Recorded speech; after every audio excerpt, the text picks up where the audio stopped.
décalé. Décalé, décalé, décalé.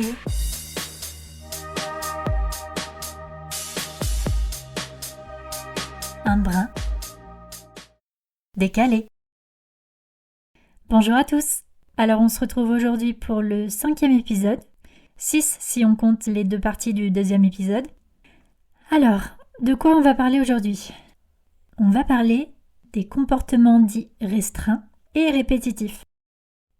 Pour rappel, on a vu donc les particularités de la communication, des interactions sociales et ces comportements dits restreints et répétitifs qui font également partie des critères correspondant au diagnostic. C'est ce qu'on appelle une triade à avoir, entre guillemets, pour être diagnostiqué autiste. Après, il y a plein d'autres traits qu'on verra par la suite, mais ça, c'est vraiment les trois éléments qu'on retrouve à différents degrés, mais qu'on retrouve pour chaque personne diagnostiquée. On commence avec les passions. On a tous une ou des passions qui sont durables. Et comme on est vraiment passionné par ce qu'on fait et qu'on va y passer du temps, on peut même perdre justement la perception du temps parce que on est à fond dedans et on est focus. Ces passions sont souvent perçues comme négatives, alors qu'en vérité elles emmènent aussi du positif. D'ailleurs, en général, ça emmène plus de positif que de négatif. Pourquoi ? D'abord parce que, comme on y passe du temps, on acquiert des connaissances approfondies, détaillées sur le sujet, et ça peut entraîner de vraies compétences si c'est des passions où on fait quelque chose, si c'est des actions. Un autre point positif, c'est que, comme je l'avais déjà évoqué dans le 2e épisode, parler de nos passions, ça peut faciliter le lancement d'une communication avec quelqu'un, notamment quand on ne connaît pas bien la personne et qu'avec cette personne, on ne sait pas comment commencer un échange, les premiers sujets à aborder. Dans ces cas-là, les passions peuvent être un point facilitateur, dans le sens où on peut commencer l'échange par ça, donc quelque chose qu'on connaît bien, avec lequel on est à l'aise, on voit si la personne elle est curieuse, et après on se sent plus à l'aise et on peut continuer l'échange sur autre chose. Après, il faut quand même préciser qu'il y a plein de personnes qui ont des passions et qui ne sont pas pour autant autistes. En général, ce que je peux dire aussi, c'est que les femmes qui ont un TSA ont souvent des passions, je dis bien souvent, c'est pas tout le temps le cas, ont souvent des passions qui sont moins particulières que les hommes, qui sont plus fréquentes dans la société. Donc, par exemple, ça va être les animaux, la musique, la lecture, toutes les passions qu'on a l'habitude d'entendre en fait. Chez les hommes, encore une fois, entre guillemets, souvent, c'est des passions qui sont plus particulières, comme je disais, atypiques. Ça va être le montage d'un ordinateur, la météorologie, les trains, la navigation, des plans d'itinéraire, des plans de ville, des statistiques. Dites-moi en commentaire vos passions, je suis curieuse de savoir. Toujours dans les passions, si on se penche sur le portable, effectivement ça peut être une passion, le temps sur l'écran. Mais c'est pas toujours le cas, dans le sens où quand une personne qui a un TSA atteint un niveau de fatigue assez important, des fois on n'a simplement plus l'énergie pour se centrer sur nos passions. C'est-à-dire que même une passion donc qui est habituellement, quotidiennement ressourçante et qui est là pour nous faire du bien, quand on est trop fatigué, même les passions, c'est on n'a plus l'énergie pour quoi. Donc ça peut expliquer aussi pourquoi on prend notre portable, parce que c'est facile, on l'a dans la main, on peut être cool sur le canapé, sur le lit, et juste scroller ou voilà, faire plein d'activités, comme tout le monde sur notre portable. Petite parenthèse, ça me fait penser d'ailleurs, vous savez que par exemple, c'est quand on est très triste, c'est pareil. En général, là je parle pour tout le monde, je parle pas forcément que pour les personnes autistes. En général, quand même, quand on est vraiment triste, on peut rien faire d'autre en fait que rester couché et pas bouger en fait, parce qu'on est vidé par notre émotion et on n'a qu'une envie, c'est de rester planté et rien faire. Et ça me fait penser à ça, c'est un peu pareil. Pour finir avec ce thème des passions, les intérêts qu'on a quand on est enfant, adolescent ou même jeune adulte, des intérêts qui isolent, parce que c'est des intérêts où on est seul. Ça, c'est un message pour les familles notamment. Un petit message qui se veut rassurant. Si on a ces intérêts jeunes, ça ne veut pas dire que votre proche ne s'ouvrira pas aux autres dans le temps, qu'il n'avancera pas dans sa vie sociale et professionnelle. Voilà, pensez pas que ces intérêts vont l'isoler toute sa vie. L'important, pour moi, c'est d'être accompagné par un thérapeute. Si il est accompagné par un ou des thérapeutes, il avancera à son rythme. C'est juste une question de temps. Alors ça ne veut pas dire qu'il n'aura plus cet intérêt, loin de là, mais ça pourra prendre moins de place. C'est simplement une question de rythme qui est, vous le savez maintenant, différent, souvent plus lent. Donc soyez pas, entre guillemets, défaitistes, soyez compréhensifs et indulgents dans le temps que va passer votre proche dans son intérêt. Parce que l'environnement social peut être vraiment complexe et difficile à vivre. Et donc, ces intérêts, c'est tout simplement notre bulle, notre espace ressourçant. Mais attention, bien sûr, c'est important d'avoir une limite de temps dans l'intérêt. Faut pas non plus le laisser libre dans la durée. Et ça serait bien qu'il y ait au moins une activité sociale et un minimum de temps familial. C'est important aussi, comme j'en parlais dans l'épisode sur la communication, qu'il y ait un juste milieu, parce que sinon ça sera certainement beaucoup plus compliqué encore en avançant dans l'âge. Mais mes chers frères, sœurs, parents, je sais que c'est facile à dire, mais ne vous inquiétez pas trop quoi. Laissez faire le temps et l'accompagnement. Parce qu'en plus, si vous êtes dans l'opposition par rapport à cet isolement, en général, ça va aller à l'encontre de ce que vous souhaitez. C'est-à-dire que la personne, du coup, comme c'est aussi compliqué à la maison, elle va encore plus avoir besoin de se renfermer et d'être dans sa bulle. Donc, compréhension, patience et communication. Mais bien sûr, c'est toujours plus facile de donner des conseils. Elle est bien marrante, elle, avec ses conseils. Après, durant les temps d'échange, c'est pareil. C'est-à-dire que si vous trouvez que votre proche parle beaucoup de ses centres d'intérêt et n'a pas l'air de s'intéresser à autre chose, sachez pareil que souvent ça évolue dans le temps. On s'intéresse à plus de choses. Moi, ça a été mon cas en tout cas. Même si j'ai toujours mes passions, je m'intéresse beaucoup plus au reste. Mais c'est vrai aussi que quand on est jeune, comme ça peut être difficile dans la scolarité, à la maison, on se concentre sur ce qui nous fait du bien, ce qui nous évade en fait de ses soucis.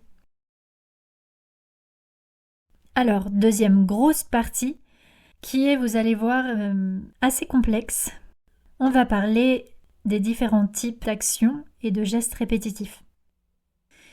Alors pourquoi je dis que c'est complexe ? Parce que j'ai pas trouvé beaucoup d'études sur le sujet qui sont pertinentes et encore moins récentes, parce que c'est des résultats qui varient beaucoup. Et surtout, ce sont des types qui se chevauchent souvent, et du coup on peut les confondre, parce que ça donne un mélange total, et notamment chez les personnes qui ont un TSA, parce que c'est quand même ce qui nous intéresse dans ce podcast. Dans un premier temps, on va parler des TIC, TIC, troubles involontaires compulsifs, qui sont définis par des gestes répétitifs soudains, rapides et involontaires. Ces tics sont gênants, vraiment gênants, je sais de quoi je parle, parce que en général, ils reviennent toute la journée. Donc c'est énervant parce qu'on aimerait bien s'en passer, et fatigant parce que c'est des pensées qu'on a à longueur de journée et qui nous envahissent. Aussi parce que quand on est avec d'autres personnes, ça peut clairement être honteux d'avoir ce besoin non contrôlable de faire ces gestes qui peuvent être chiants, disons-le, et bizarres. Ils sont dits involontaires car on peut difficilement s'en empêcher, comme je vous le disais. En fait, pour tenter d'expliquer la sensation, c'est un ressenti qu'on a, un ressenti d'une tension interne, donc dans le corps, d'une sensation qui est désagréable. Et pour enlever cette sensation désagréable, ou ces sensations, parce que souvent on a quand même plusieurs tics, on tente de faire disparaître cette sensation par le tic, justement. En fait, on a ce besoin urgent de le faire.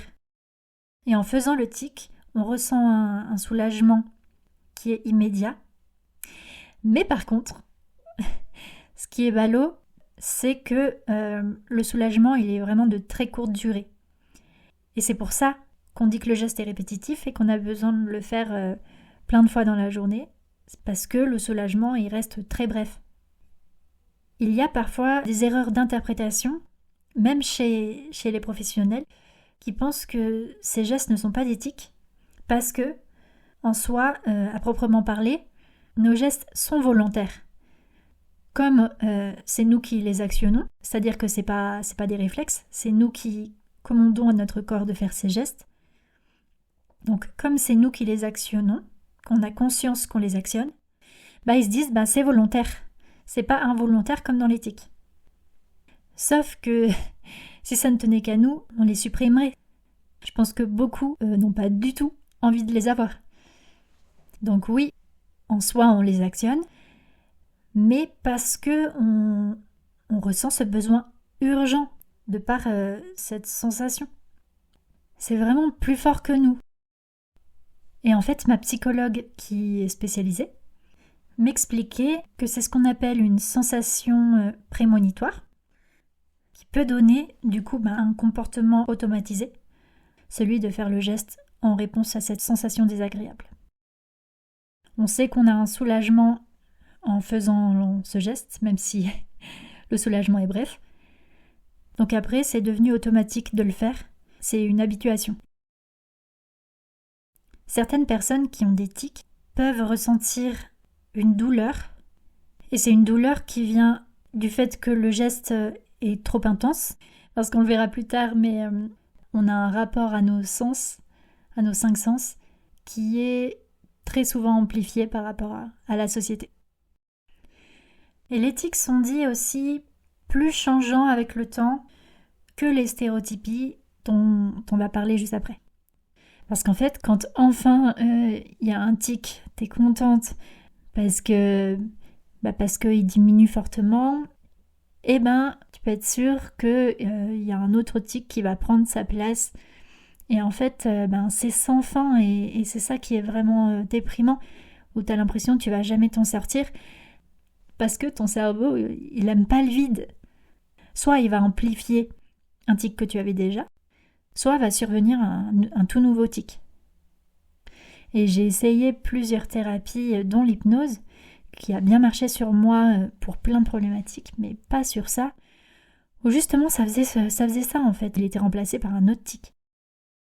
D'accord Lou, mais qu'est-ce qu'on peut faire pour s'en sortir avec ces tics ?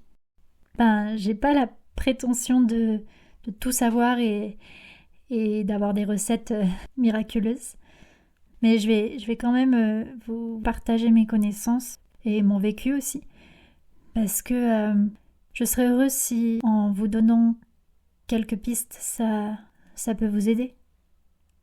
Je pense que c'est quand même des choses qui valent le coup d'être tentées. Mais attention, je vous dis pas, c'est ça, essaye et après c'est sûr, vous aurez plus de tics. Non. Du coup, la première chose que je vous conseillais d'essayer, de par ce qu'il m'a été à moi-même conseillé, c'est la technique de l'inversion. C'est-à-dire que si le geste s'y prête, vous pouvez l'inverser.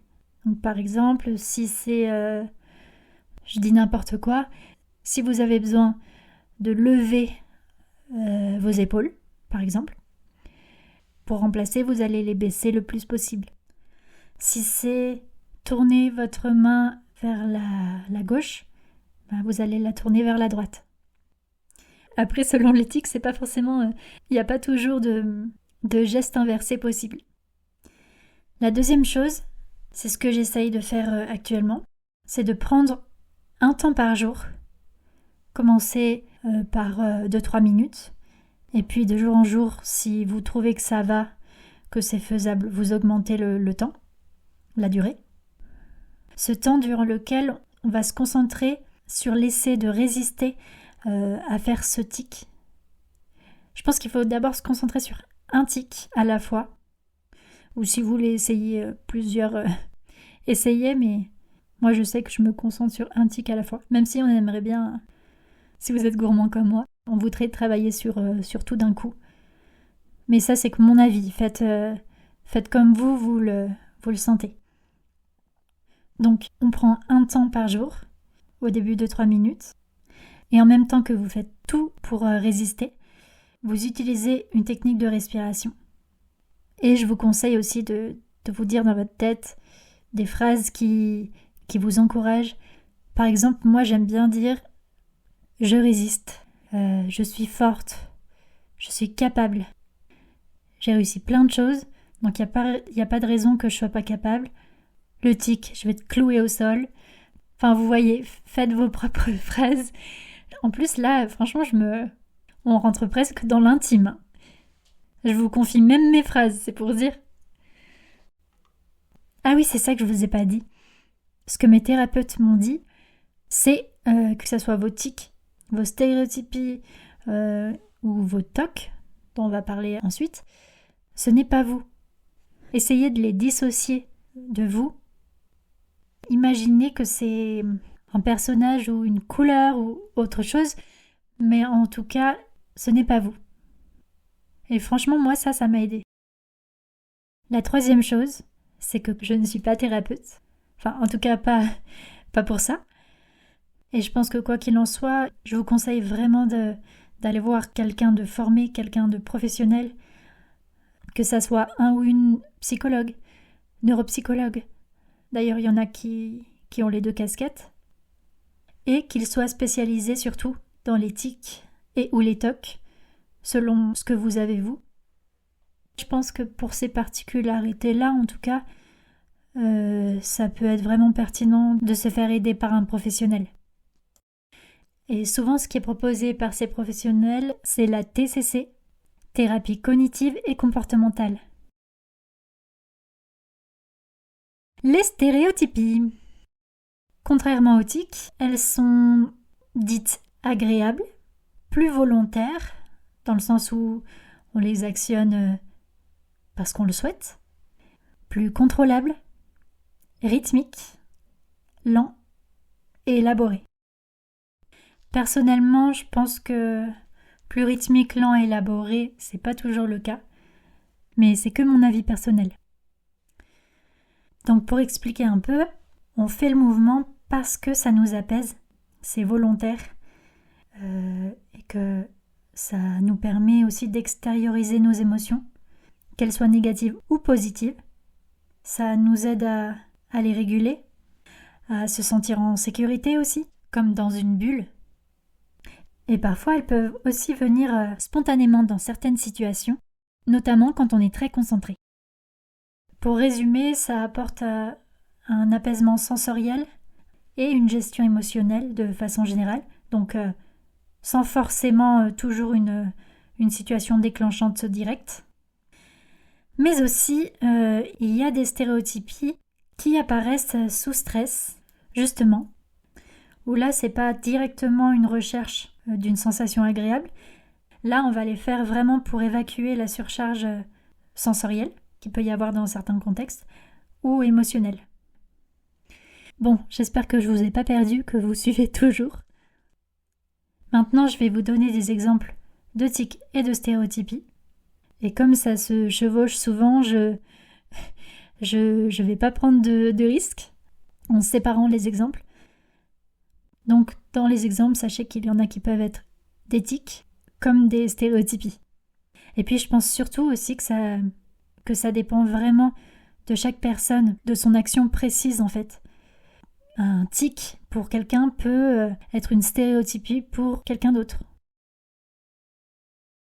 Tout d'abord, les sons vocaux, donc les bruits, se racler la gorge, etc. Ou des sons nasaux, donc renifler, souffler par le nez à l'inverse, bouger de manière brusque un endroit du corps, faire des grimaces, les clignements des yeux, aussi répéter les mêmes mots ou mêmes phrases entendues dans le temps, prendre de grandes inspirations, des gestes comme se balancer, toucher un endroit du corps, un ou des d'ailleurs, toucher un point précis ou un objet sensoriel, tirer sur un vêtement, sentir ses mains ou sentir des objets. Voilà, vous voyez, la liste est longue. Bien sûr, cette liste est non exhaustive. Le dernier type de mouvement répétitif, c'est les TOC, TOC, troubles obsessionnels compulsifs. Alors, je ne vais pas faire trop long sur les TOC.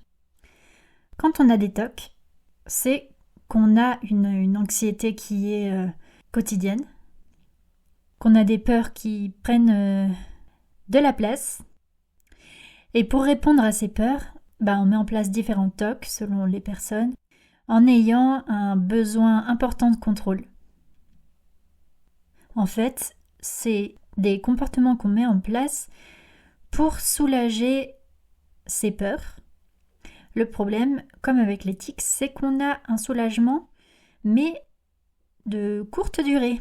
Donc, c'est pareil, on va répéter ces TOC de nombreuses fois dans la journée. Et plus on est en période de stress ou de fatigue ou d'ennui ou alors d'émotions fortes, plus les TOC vont s'accentuer. Et vous allez voir que c'est souvent des croyances qui sont absurdes, mais qu'on ne peut pas s'empêcher d'avoir. Elles sont bien ancrées et donc c'est pour ça que c'est difficile d'en sortir. Mais c'est possible. C'est comme avec les tics. Ça prend du temps, mais si on fait un travail sur soi et qu'on a la volonté, on peut y arriver. Je vais vous donner maintenant des exemples de TOC qu'on peut retrouver. Les TOC de malheur. Dans ce cas, pour pas qu'il y arrive malheur à la personne dont on est en train de penser, parce qu'évidemment, on a des super pouvoirs, donc c'est sûr, on va porter malheur à une personne, totalement absurde. Je vous avais prévenu.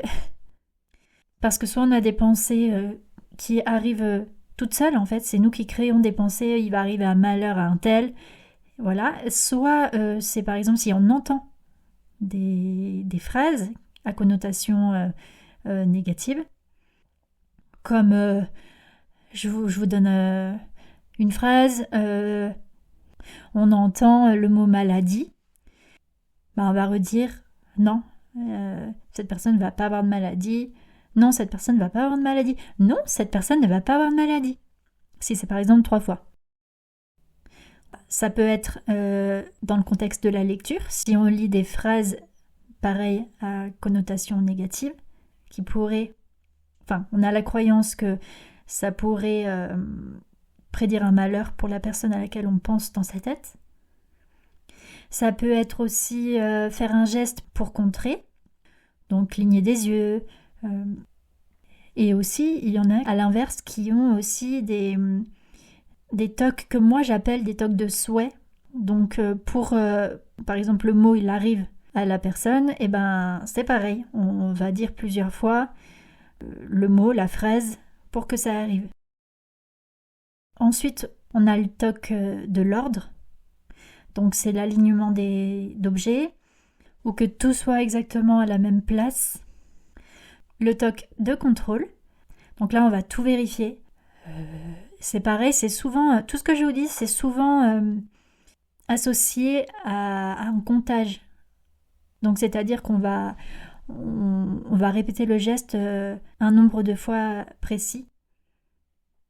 Donc les lumières, la porte, le chauffage, les plaques de cuisson.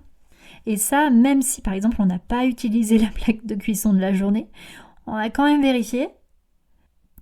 Ou tu vois par exemple que la porte elle est fermée. Mais non, tu vas soit y retourner, soit tu vas rester devant en manipulant la poignée ou le verrou.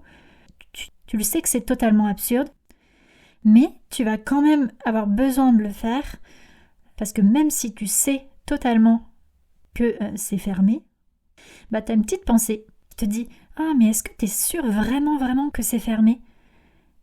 Est-ce que c'est pas toi qui imagines que c'est fermé ?» Et donc, on vérifie.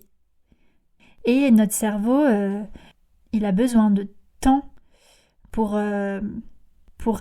assimiler l'idée que c'est fermé. C'est-à-dire que y a des gens qui vont juste, entre guillemets, retourner vérifier si c'est fermé.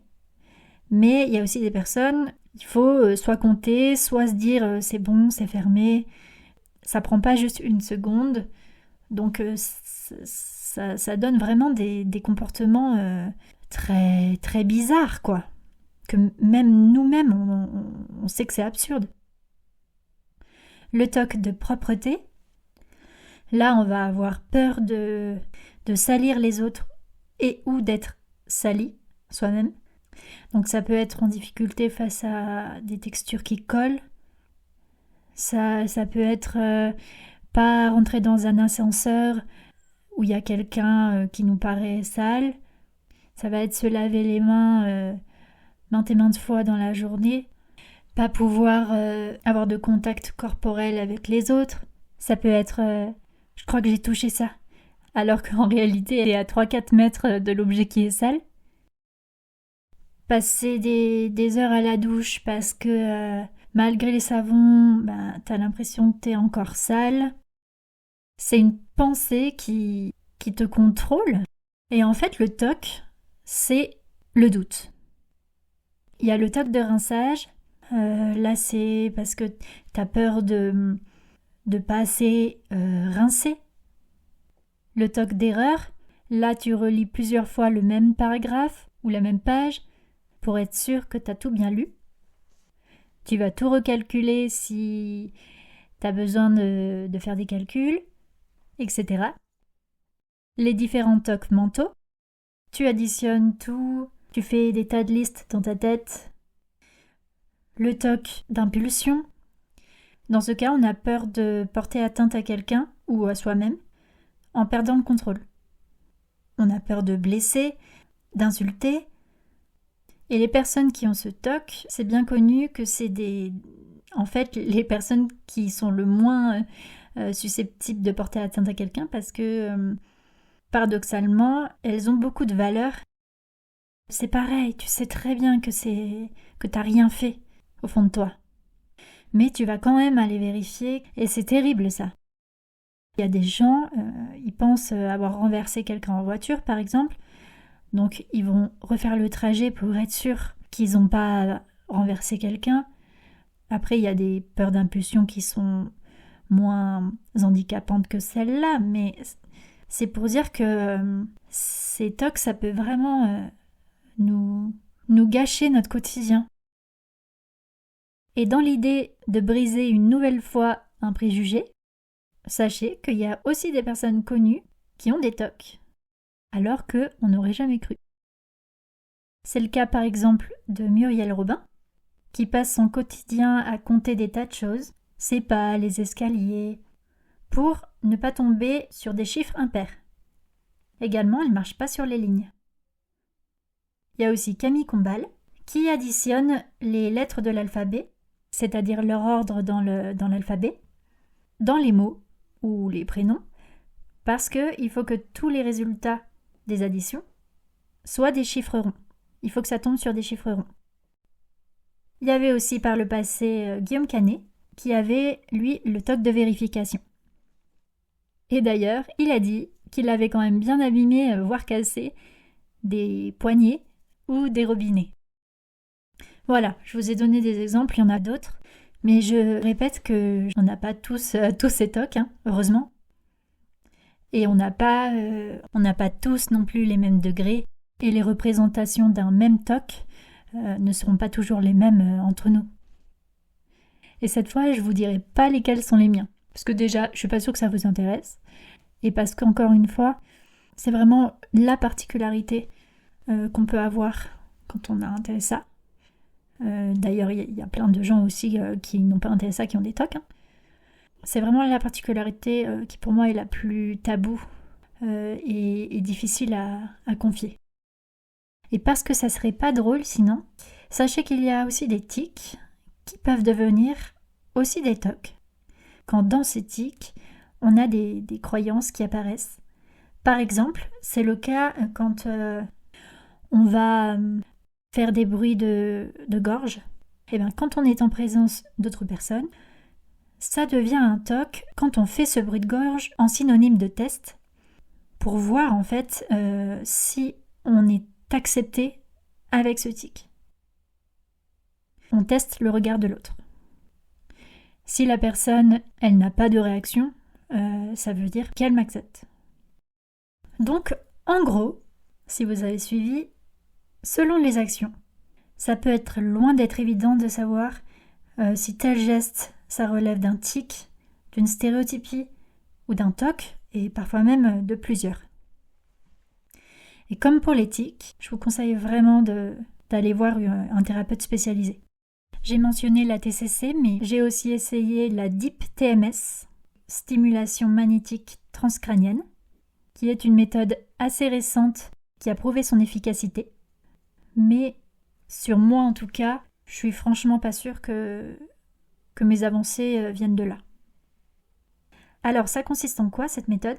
Vous avez une bobine sur la tête avec un casque par-dessus et on vous envoie des impulsions magnétiques sur une zone précise du cerveau toutes les 20 secondes et ça pendant à peu près 20 minutes. Je pense que ça varie en fonction des structures qui la proposent.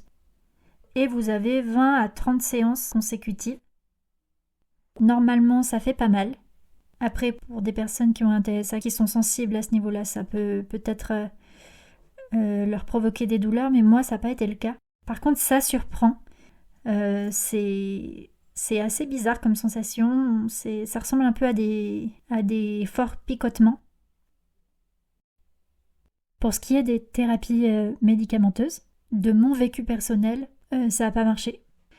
Parce qu'apparemment, il faut vraiment des doses élevées pour qu'il y ait des effets. Et moi, je voulais pas prendre un gros traitement durable et essayer d'avoir une dose importante parce que c'est pas rien. Et que déjà, moi, une petite dose, j'ai des réactions, je suis sensible, alors une forte dose, non merci.